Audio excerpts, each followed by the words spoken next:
Hey guys, this is just a quick follow-up on the last USPSA video I put out. If you're not interested, go ahead and click off. The guys running USPSA now, the current board, the controlling people on there, the people that control the board. We have 2 on there. The rest of them, not so much. Those guys are nasty. They're nasty people running USPSA now, and we need people with a spine to fix it. I mean, they need to be strong personalities, very strong people. And that's what I want to talk about, and kind of talk through the guys that I would vote for if I were allowed to vote, which I'm not. There's a lot of stuff happening in this fight that people don't really see. I'm not talking about the bylaw changes. I mean, how you overtly get stonewalled by board members if you're asking questions, or sometimes they'll just flat out lie. I'm not talking, that stuff's in the open. I mean, it's not even really hidden at this point. If you just go look at it, you see like, oh, okay, like, I get it.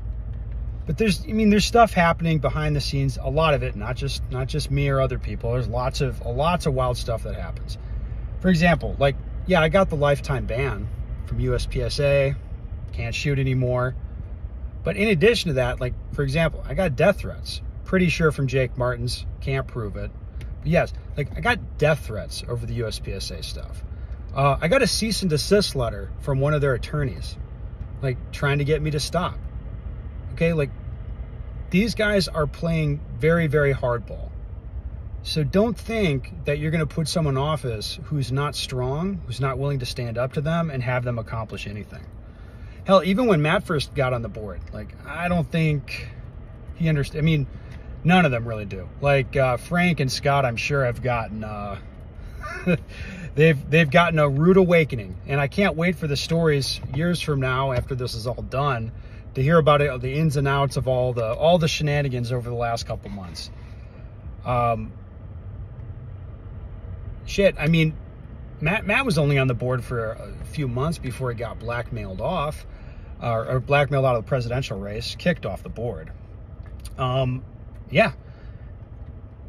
The point is, it's nasty, and we need guys that are fighters. We really do. So in Area 8, that's a pretty simple choice. Vince came on the channel. You can go listen to the interview. I can promise you, just based on that interview alone, they will absolutely hate him. If he gets elected, they're going to do anything they can to kick him off. They're going to hate the guy already. He's a marked man, whatever. But there would be 3 on the board then. So it's much more difficult for them to do anything. Like, their power grows as you get more of them. The presidential race is a dumpster fire. There's so many guys running. I mean, like, Luigi's the only dude I see, Luigi Lee, talking about anything like relevant. He's like plugged in. He's like, hey, you guys understand there's like serious financial problems? You have dudes like clueless, out of touch dudes. Like, at this point, Todd Jarrett, he's like, he's running. He wants a code of conduct for this. These guys don't know how to act on the range, man. We need a code of conduct. These guys don't act. It's like, dude, shut the fuck up. Like, you don't need those type of people. The former president Yemen is running to get back into office. I said, this is a guy, they humiliated him, defamed him, kicked him off the board.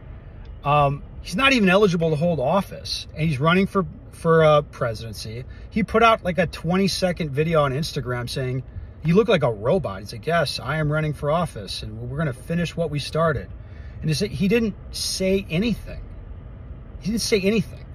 Even after all that's happened, that dude still can't find his nuts.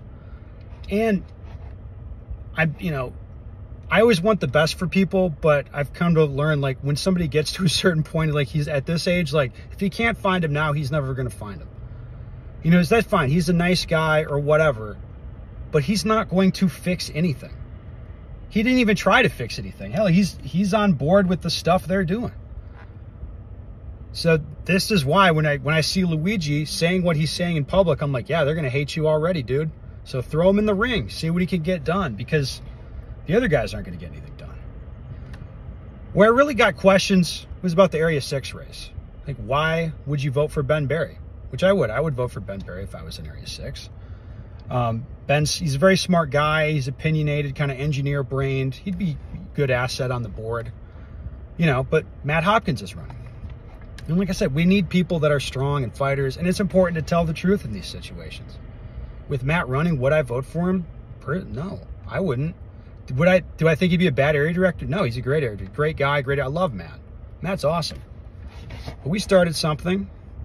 I mean, you guys saw it if you go back on the channel.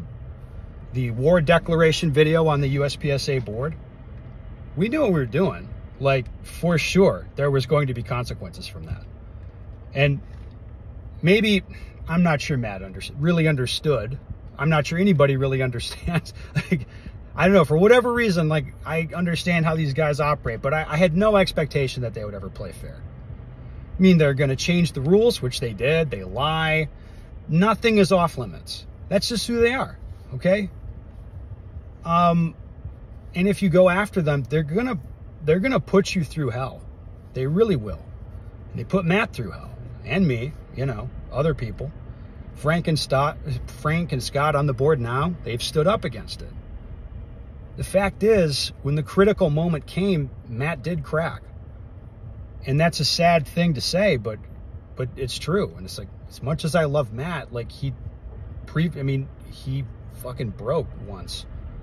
So that's why I was like, hey, we have to be honest. Like, we need fighters. The dudes on the board now, there's real villains. Like Bruce One, Leighton, Ted. Like, these guys, these guys are awful. Like, so if you want to fix anything, you have to understand, like, how the game is getting played. And it's like, they're not following any set of rules that you consider acceptable. Like, go back and look at the stuff that's happened over the last 2 years. They don't play by the rules. Like, don't expect fair play. Don't expect that you're going to, like, elect somebody who's got some good ideas, and then that guy's going to go in there and kind of, like, persuade them that those things should happen. This is not how it works. Maybe someday it can work like that. I think it should work like that. But that's not how it plays right now. So understand that. All right?